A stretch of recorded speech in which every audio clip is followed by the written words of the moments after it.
Hello, this is Richard from the Metal Cell podcast. I'm delighted to welcome Ben Ward of Orange Goblin. How are you, man? I'm all right. Not too bad at all. That's good. This is the 150th episode of the show, so we had to get star power in. I'm bloody honoured. And I have Joe from Gamma Bomb and Ronan from 10 Ton Slug joining me as well. Thanks, lads. How are you? So, my man, I just want to talk to you there. Like, you're just back from a Scandinavian tour. What was it like being back on the road? It's fantastic. You know, obviously the last couple of years have been hard on everyone in the music industry, not just the bands, but promoters and agents and road crew. So there was a little bit of trepidation about how easy it was going to be crossing borders and that sort of thing. But we planned for it really well. We made sure we had our Carne stamped and all that sort of thing. And yeah, there was no problems at all. It all went pretty smooth. Great crowds, great merch sales, and a great time. So now we've got a couple of weeks to refresh the batteries and head back out onto the UK tour.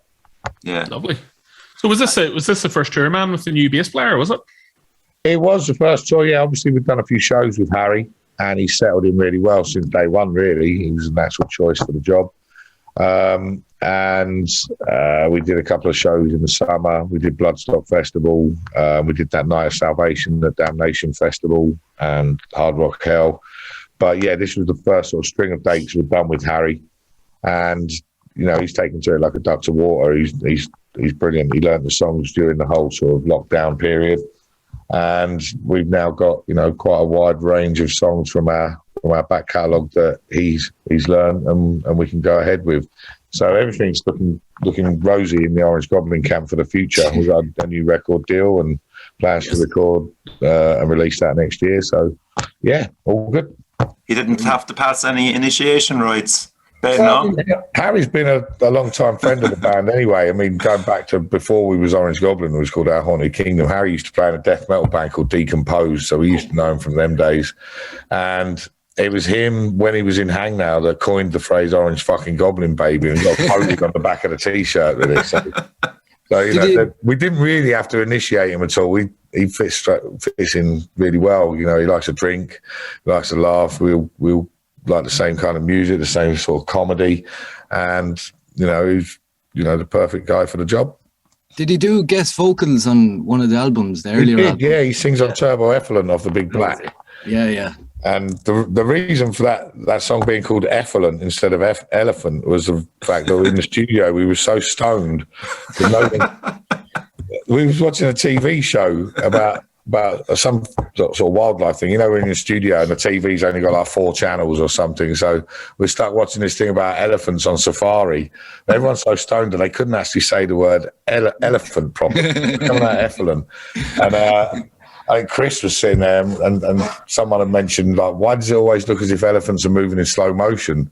And Chris was like, because they're actually the fastest land mammals on the planet. And if you didn't slow the film down, you wouldn't be able to see them. So, yeah, Turbo Effluent. Yeah. I hung out with Harry, actually, in Bloodstock. He was in Blind River. Yeah, that's right. Yeah, he's still doing Blind River. He considers that his day job still because that's, you know, he fronts that band. He's been doing it for a few years now. And, they're active. We camp beside them. There's great lads, great fun. Yeah, exactly. They're actually coming over to Ireland next year, doing a tour with Sky Pilot. Yeah.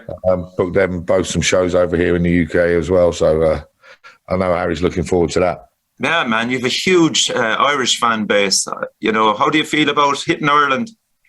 Orange Goblin, I mean, obviously we're really disappointed that the shows had to be postponed in December. And in hindsight, they may have been able to go ahead. But at the time, we had to make a decision and there was still uncertainty. So we spoke to the promoters, rescheduled them for towards the end of next year. So we're disappointed not to come back this year because it's been a while. Yeah. And we always have a great time in Ireland, whether it's north or south. There's a fantastic time. We've always been well received there. We've been going over there since, I think it was 1997, 98, something like that was the first time we came over. So, you know, we've got a long history of touring over in Ireland and Republic of Ireland. So, it's a shame we can't do it this year, but obviously next year we'll be back, and hopefully by then we'll have new material to promote as well. I think the last time myself and Ronan saw you, Ben, was for Siege. Was it, Ron? Yeah, and I lost my T-shirt at it. I took off my big black T-shirt, the 20th anniversary one. It had 20 years of, was it, bikes, boobs, bongs, bitches. And I was just sweating because you're my favourite band. I was going mental. So I left the T-shirt right beside the monitor and just went moshing. I came back and someone stole the T-shirt. So That was a crazy show down there in Limerick. It was, oh, man. I mean, we turned up and we just like, this is just a pub. And then we hadn't actually seen around the back, there's actually a venue and everything. It was fucking brilliant. We had a great time. Everybody's just hammered and goes for it. Yeah, that'd be us, all right. Well, hard to go home. Yeah. And you play, I just thought you touched there earlier, Ben, as well about playing Bloodstock. I mean, that has a special place in your hearts. I think, did you actually play the first ever Bloodstock? Was that in a pub or something? No, it was the old Derby Assembly Hall. Okay. So, you know, it was about 1,000 capacity indoor event. And the first year they had, I think it was Saxon headlined with Glenn Hughes and Skyclad, or it was either Skyclad or Return to the Sabbath, someone like that. And we was hanging out with Martin Walkier from Sabbath, and he smashed up our dressing room. He's got a bloody habit of doing that too. And we got the blame for it, obviously. And after a great show, we was told by the Bloodstock family that we weren't welcome and we got banned. So it weren't until 2012 when we returned, and we headlined the Sophie Lancaster stage, recorded our live DVD there and CD, and it was great. And a couple of years later, they invited us back to open the main stage, and then obviously this year we went back and played a bit later on the main stage. So the progression is really nice. I'm hoping that eventually it's going to result in a headline slot on the main stage. Yeah, cool. And I mean, like Diamond Head and Saxon and Judas Priest as well were playing. Yeah, it was a great day for, you know, old school heavy metal. So, I mean, if we are going to go back and have a headline, we're going to have to give some thought to our production, because it's basically non-existent at the moment. Really? Yeah. It's just the backing. Well, I mean, you know, we have those screens these days, but we've never really given much thought to that sort of thing. We're a band that is all about just four guys going on stage, turning up as loud as we can, and going for it 100%. And I think if you've got that, you don't really need a great deal of production. You know, Motorhead was a perfect example of that. Yeah. And AC/DC in the Bon Scott days, you know, apart from the Bomber lighting rig, Motorhead never really went overboard with lasers and things on stage, because it was so powerful with everything else. That Bomber lighting rig was special, though, wasn't it? It really was, yeah. Did you actually see them, Ben, for that tour where you were around the right age, I'd say, were you? I'm not old. No, I mean, I grew up in a place called Margate in Kent, which was kind of a little bit remote with regards to bands that used to be on tour at the time, and I was too young. My parents were always reluctant to let me travel to London to go to gigs, so it wasn't until I was much older that I started going to the shows. And I think the first one was like the Metallica Black Album tour around 93, something like that. Oh, fucking hell. Yeah. Okay. And played at the Milton Keynes Bowl with Diamond Head and Megadeth and The Almighty, I think it was. Jesus. The Almighty. There's the band that disappeared off the face of the earth. Yeah. I mean, well, Ricky's doing all right for himself, doing the Blackstone Cherry thing and his solo project. So, but I'm not sure what any of the other guys are up to. I saw them opening for Megadeth and Alice in Chains in Dublin in 1988, I think, or 89. Yeah. Nice. I mean, they were a great band, the Almighty. I had a lot of time for them back in the early days. It's good though, man. Like, you know, if you think of that bill, like Megadeth, Alice in Chains and Almighty, it's a lot more varied than you get a lot of the time nowadays, you know? It is, yeah. Yeah, that was the thing back then. I mean, I remember our old bass player, Martin, telling me about, I think he went to see, I can't remember, was it Clash of the Titans or something like that? Or maybe I've got that wrong. Maybe it was Metallica, and they had Alice in Chains supporting them, and no one really knew who Alice in Chains were back then. Yeah. And it was kind of just before the whole Seattle grunge scene blew up. And, you know, because he'd seen them with Metallica, he instantly sort of took a shine to them. And, you know, they did by rights have a kind of slightly heavier and harder edge than you know, run-of-the-mill grunge bands. And still probably do, but yeah. They got tormented though in the early days by the likes of Metallica and Slayer fans, because they had to kind of put up with, you know, just abuse because a lot of fans didn't just get their type of music.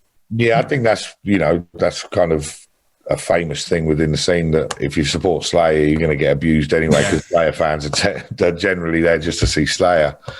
Yeah. But One of my always favorite, sort of taken a risk on different bands to take out. I mean, they took Caius out in the early days. They took The Sword out. They took out, was it Bokassa recently? And they've always sort of championed up and coming bands. Even Ghost in the early days, I think they took out. Gojira and all those. A lot of those bands got their breaks with Metallica. Yeah. One of my favorite bands is Malice. They're like this sort of kind of wannabe, like they're sort of like Judas Priest and Rat mixed together. Yeah. They supported Slayer on the Rain and Blood tour, and they had like it was the end of their career. Just death by spit. Yeah, like any band with any sort of percentage of rat in their sound is going to go down. Round and round. So, come here, congratulations on signing with Peaceful Records. That's a really nice thing to, again, like talking about circles going round. Yeah, it is. It's it's a dream come true for me, because obviously, like I said in the press release, when we started the band, Peaceville was one of those labels where we'd just buy anything that they released. We was big fans of like My Dying Bride and Anathema and Paradise Lost, also Autopsy and Dark Throne. Some great bands there, man. Yeah. Chris, our drummer's a bit old school, gnarly punk, and he's into his doom and stuff like that. So when our deal expired with Candlelight after the last album, we weren't even sure if we was going to do another album. I mean, Chris was 52 years old yesterday. He's like, I'll be dead by the time we record again. we actually spoke to a lot of labels. There was a lot of interest. Had quite a few meetings, but Peaceville were the ones that showed the most kind of enthusiasm and the most vision of what we want to do. So it was a really easy choice at the end of the day. And even now, they've already proven to us that they're the right decision. So it's an exciting time. Yeah. And they're based in the UK, which makes things easy. A bit of enthusiasm goes a long way, really, doesn't it? It does. Yeah. I mean, you probably know as well as I do, Joe, that a lot of labels will promise you the world, but it's whether they deliver it is the sort of the crux of the matter, really. Yeah. We've had labels that have. We've been good. We've been lucky. Rise Above were really good to us and gave us a sort of launch of our career.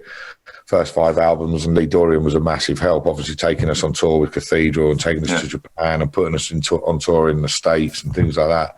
It really opened a lot of doors. And then we signed to Sanctuary while it was still kind of co-owned by Iron Maiden's label. Iron Maiden's management had started that label, and they were great. We had a lot of good press off that, but shortly after the release of Healing Through Fire, the label folded. They just realised they didn't want to keep doing it. So we found ourselves without a home, and that's when we signed to Candlelight. And the first album of Candlelight went really well, and then Candlelight got bought out by Spine Farm and Universal, and obviously then we was a really small fish in a massive pond, and our album came out around our last album came out around the same time as Ghost and Gojira, a lot of bigger stuff that they obviously had priority for. So is Lee still involved with that, Joe? Lee Barrett? No, I think he left having anything to do with it quite a long time ago. Oh, okay. I know he started in the early days, which is why it was, more of an extreme label putting out black metal and stuff like that. They diversified and signed stuff like Entomb. They signed Crowbar for a little while, put out a few COC albums, and now it's just sort of a general heavy metal label. But in them days when Lee started it was renowned as kind of an extreme black and death kind of label. Yeah, I read actually, going back to Peaceful there, I read Hammy's book. It was brilliant. About Peaceful. Yeah, I've never read it, but I heard it's a bit of a roller coaster, and people have recommended it to me because he was quite ill a couple of years ago, and apparently he's on the mend. And that's good to hear. But like, he's very honest on it, and like he's straight up with the mistakes he made. Yeah.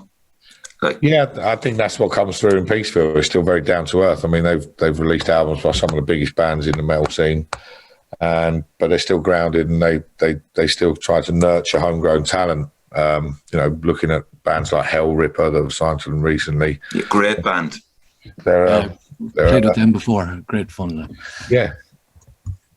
Kabir, I just want to talk to you as well about you Did you actually play in Loftus Road with QPR?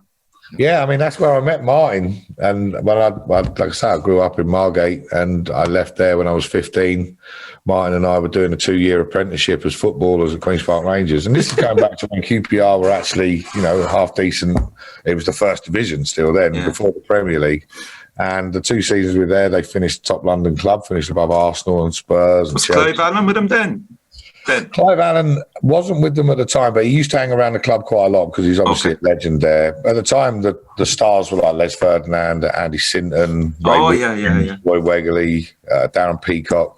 They had some great players back there. Alan McDonald was captain then, Northern Ireland captain, and yeah, they were a great side. And me and Martin sort of bonded over our love of heavy metal. And then during the second year of our apprenticeship, we started going to gigs together and started drinking more and started to realise that football wasn't for us. It's something that had become a bit of a chore, if anything, because you go home at weekends and everybody would just want to talk to you about football. And I was like, I want to get away from football.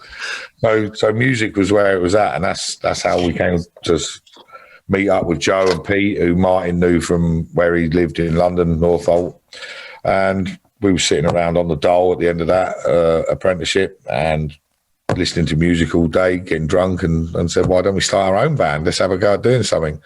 And it was, an exciting time in the UK around that time. We had Cathedral were kind of ploughing the furrow in the doom scene, but there was also up-and-coming bands like Acrimony and Electric Wizard.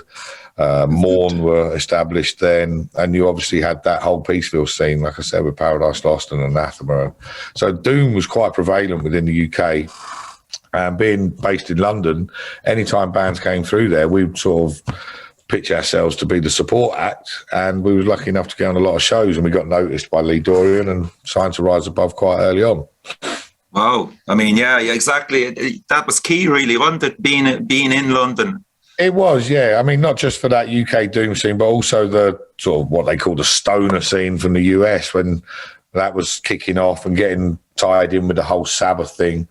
There was, Fu Manchu and Monster Magnet and Caius and Unida and all those bands were coming over, and we would get to meet those guys and be asked to play on them shows, and it kind of forged our path in those early days.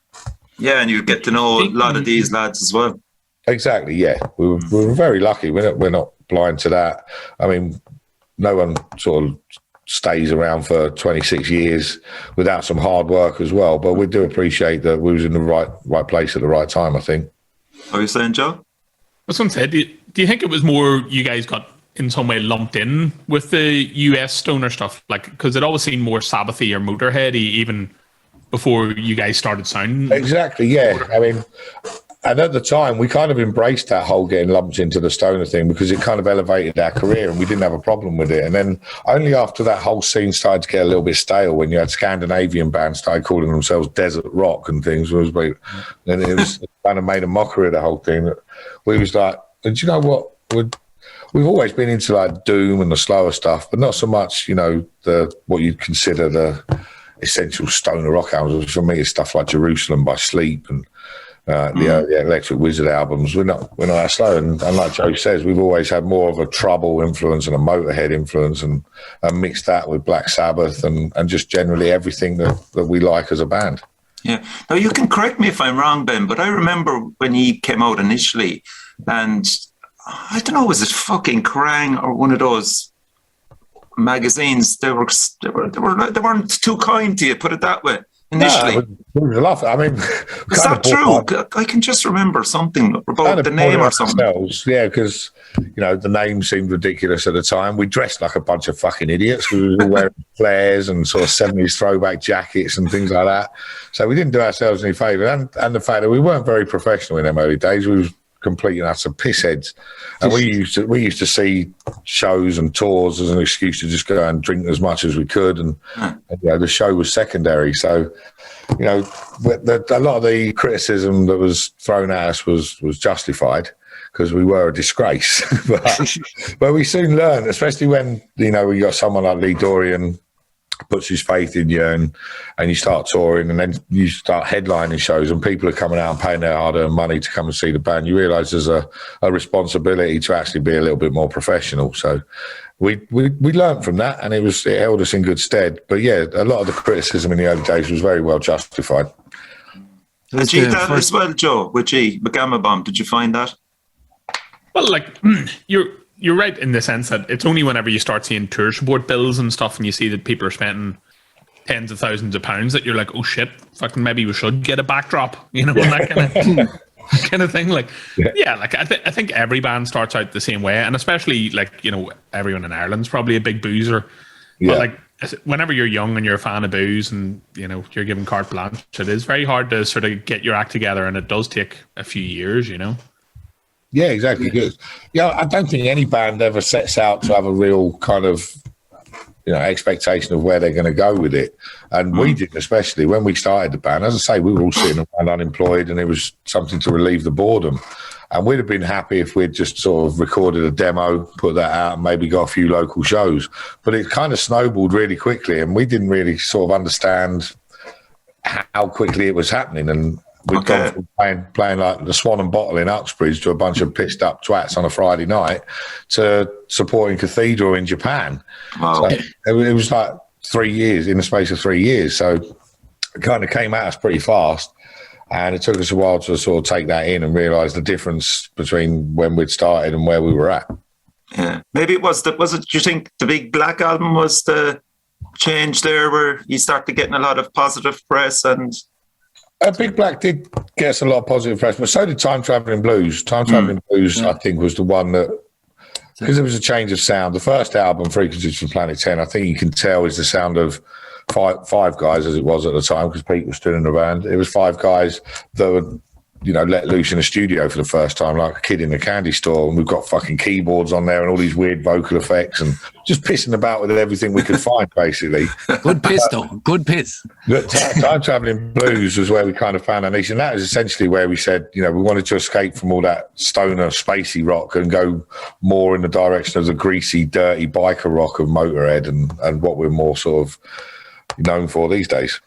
That's funny enough. The first Orange Goblin song I heard was on Kerrang, and it was Blue Snow with the motorcycle at the start. Yeah, it was like 98. 98, yeah. Yeah, it was brilliant. I was like, whoa, what's this? Yeah.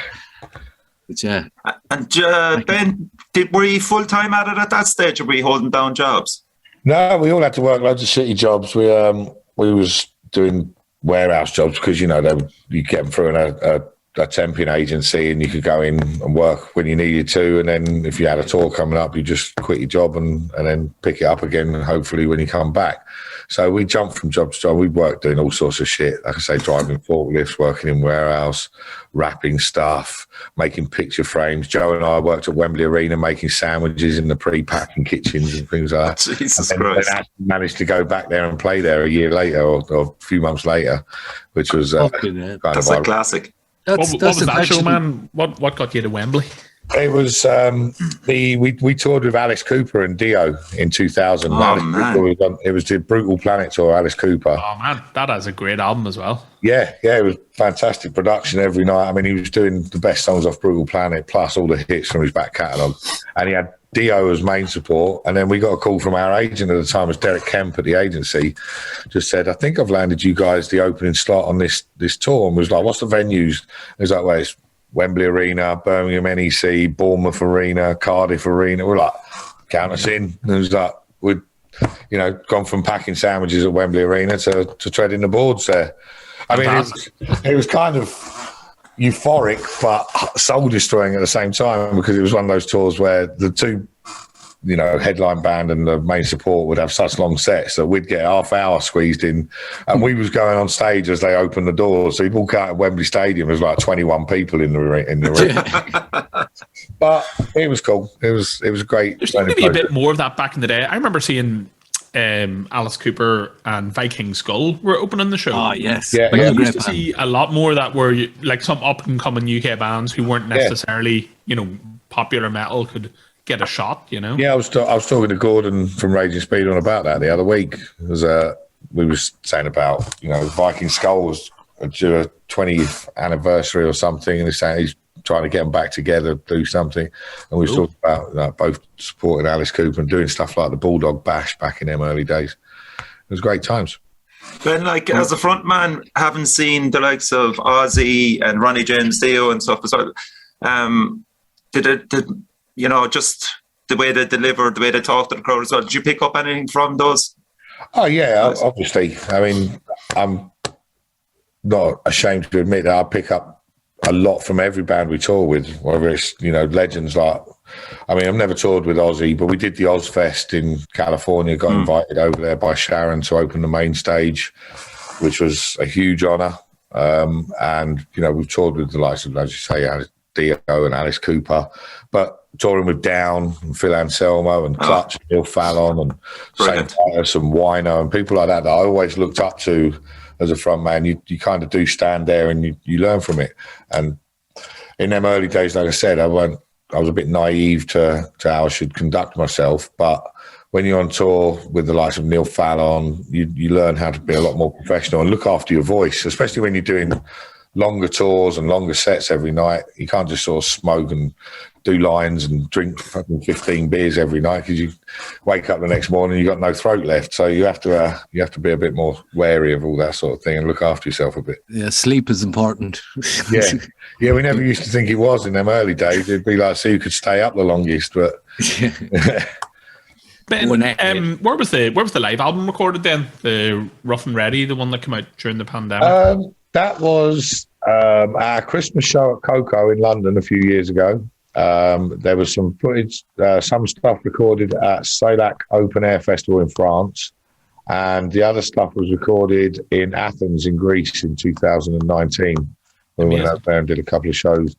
And there was no plans to release that as an album at all. And then obviously all of our touring got cancelled last summer because of COVID, and we were looking at ways that we could sort of maintain the band, because obviously, as you know, Joe, bands still have overheads to pay. We had storage at our studio for our gear, and we had, you know, our quarterly tax bills from the HMRC still coming in and things like that. So we were looking at different ways. We printed a load of different merchandise and pushed the merchandise, and we'd never had a Bandcamp page. And then we started working with Dan Tobin, who suggested that we should do a Bandcamp page. And if you've got any live recordings sent around, maybe look at putting them together as a little, you know, exclusive album. So we spoke to our front of house guy and said, have you got any recordings? Luckily, he'd taken some desk recordings from those shows I mentioned. And we spoke to him and said, if you can knock them into shape and make them sound half decent, you know, maybe we consider putting an album together. He did that, and it sounded fantastic. And with it being the 25th anniversary, we were already asking fans to submit loads of like photos and memorabilia and stuff from over the years. So that all sort of came together to put together a little digital booklet for the album, and we threw that up on the Bandcamp page, and it did really well. And there was obviously a lot of demand for a physical copy of it because the artwork's great, and everybody wanted to have that.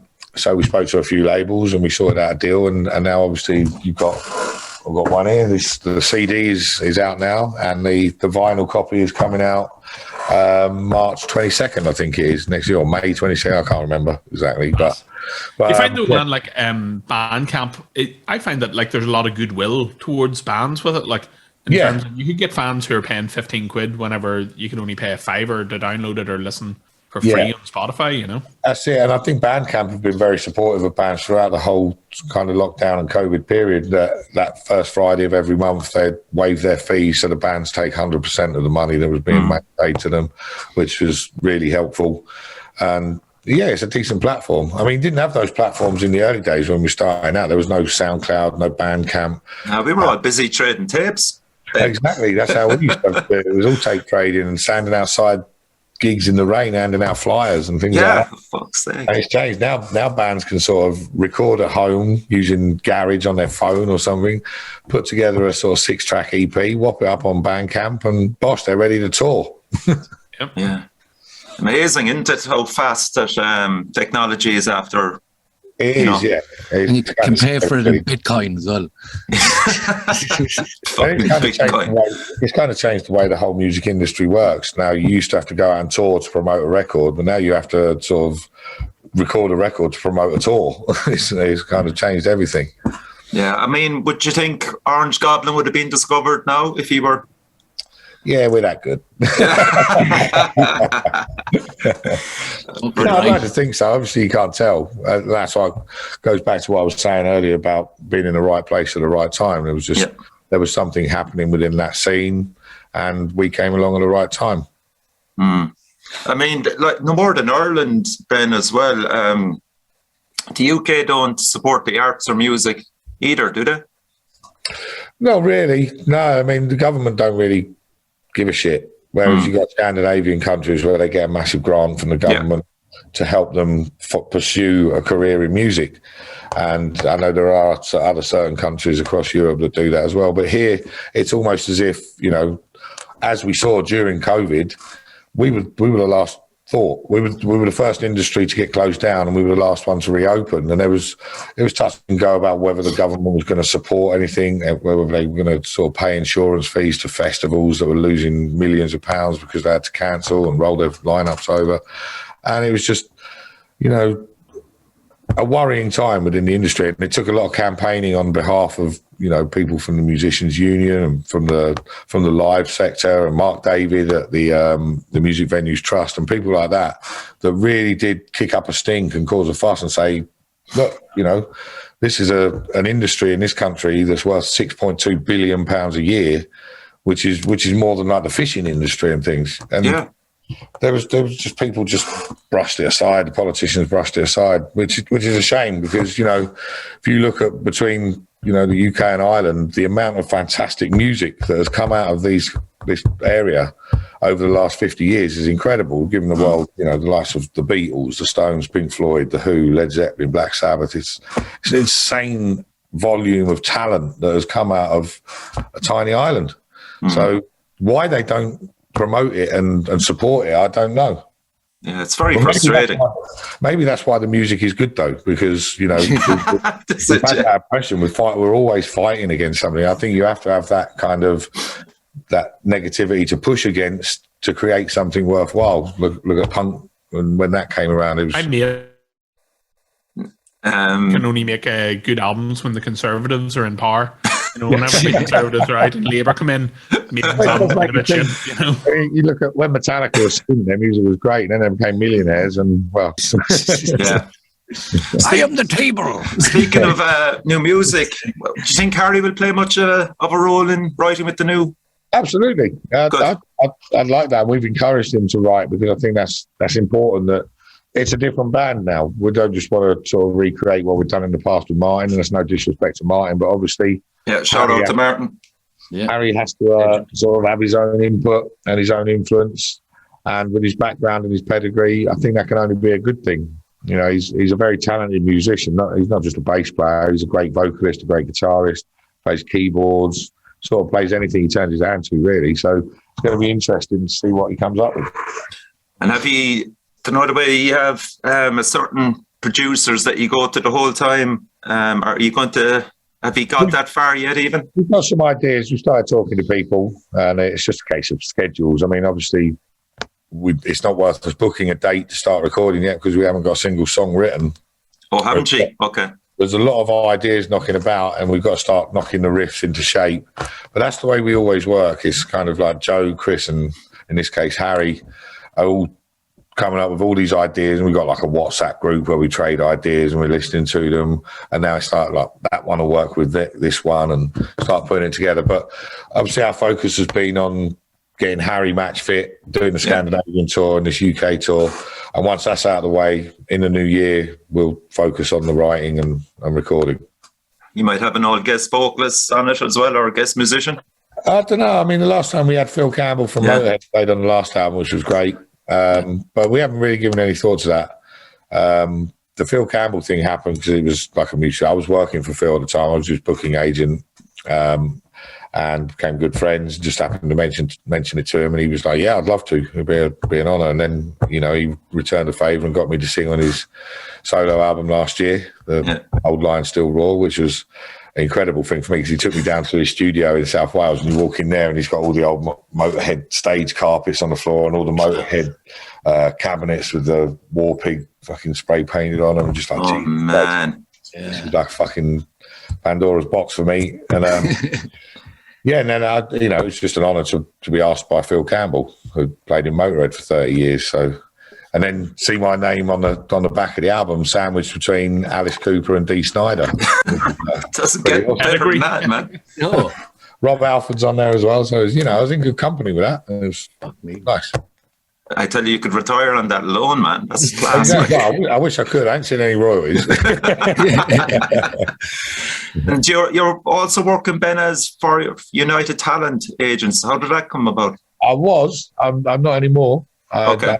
I left UTA last year. All right. Okay. But that came about because obviously, you know, I'd worked in music management at a company called 115 for the best part of 10 years, and I was under the guidance of Paul Loseby there, helping the day-to-day running of the office and looking after artists like David Gilmour, his interest in Pink Floyd, obviously the Syd Barrett estate, Jules Holland, Deacon Blue, and all the weird variety of stuff. And it gave me a real insight into how the industry works. And then it was in 2012 when I left there to do Orange Goblin full-time. That was when we'd made the decision on the back of the Eulogy for the Damned album.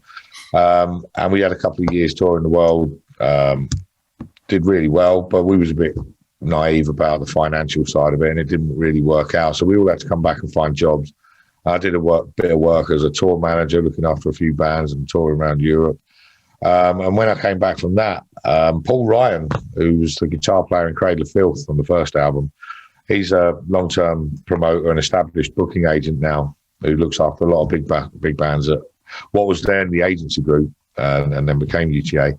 And he said, like, you must have played every venue in Europe. You must know all the promoters, all the festivals. You know how to do a settle sheet. Have you ever considered being a booking agent? I said, no, I hadn't really, but, you know, it makes sense. So I went in there, had a few interviews and got the job. And from day one, I was given a computer and a phone, and they just said, build your own roster, take it from there. And I built a really cool roster while I was there, with stuff like Phil Campbell and the Bastard Sons and Monolord and Voivod and Shooter Jennings and The Sword and all these cool bands. And and then when COVID hit, they had to restrict the thing, so a lot of agents got laid off, but I'd already sort of made plans to launch my own booking agency, which I did in November last year, called Route 1 Booking. And here I am now in these plush offices down in Cornwall, my own boss. Wow, so, Cornwall. Yeah, me and my wife moved down here in January. After 30 years living in East London, it was time for a change, and the pace of life down here is so laid back. I'll be lucky if I see anyone for like 4 days at a time. Complete opposite of London, but it's great. And it gives me a chance to focus on what I need to do. Obviously looking after Gamma Bomb as well for UK bookings now. And we're building a really decent roster. And now things, it was a testing year, obviously, with COVID and festivals not happening and stuff like that. We weren't sure how much money we'd make, but we're coming out of that, and now we're starting to see the benefits of sticking with it. So, like, again, like, you'd have massive input in relation to a new band, say, for example, that would come on under your roster if they wanted to tour the US or Europe as well.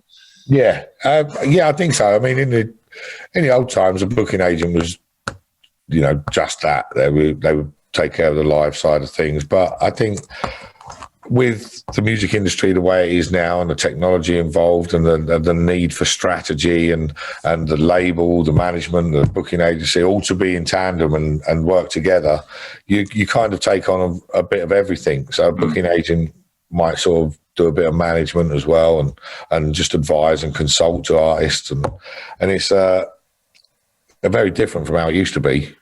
But I like that. I like being hands-on. You know, I've looked after the affairs of Orange Goblin throughout our career, and Dave's sitting there doing the accounts and things like that, and my assistant Jack's sitting there and he's going, I mean, he didn't think he'd be 26 years on still counting receipts and things. I was like, I'd like to, because I don't trust anyone else to do it. I know it's being done. So, And you're going to play the US actually next year. You on Desert Fest. That's some lineup. yeah, it's amazing. We did a US tour back in 2019, which was a bit tumultuous, really, because our drummer Chris had his visa declined at the last minute, so we had to find a replacement drummer. And after that, we were kind of like, are we going to bother with the States again? And we was like, I don't know, it's going to take something special. But then this offer for Desert Fest New York come along, we're going to put a few shows around it to make it worth our while. But yeah, to be going back over there and playing alongside the like of Baroness and High on Fire and Red Fang, it's going to be great. So we're excited about it. Yeah, cool. Anything else, Joe, there before we wrap it up? And I think it's a testimony to what an amicable fella you are, Ben, that there's a lot of bands like Voivod that you were previously working with that whenever you were wanting to set up your own agency said, you know what, I'm going to go with this guy, you know? Yeah, I appreciate that. It was, it was at a time when you just lost a job, it was kind of heartwarming to know that a lot of the clients and the managers that I spoke to said, well, we'll come with you. It's like, we want to work with Ben Ward. We don't want to particularly work with UTA and be passed around the office to any old agent. It's like, it's our trust that we have in you. So yeah, that's kind of, why you do it. It's reassuring, and unless you know you're doing a good job. So yeah, fair play. Ronan, any last words? Just a pleasure to chat to you. That's massive to chat to you all.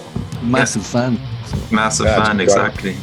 And listen, Ben, thanks for coming on the show, especially it being the 150th episode, man. I'm honoured that you decided to join us. It's been good. Okay, so look out for Orange Goblin. You're very good on Facebook, man. You keep it up to date every day or so anyway. So I was going to say that Irish for Orange Goblin is like Goblini Arashta. I got Joe to say it one time in the Pint in Dublin a couple of years ago. And he was like, oh, you guys, Goblini Arashta!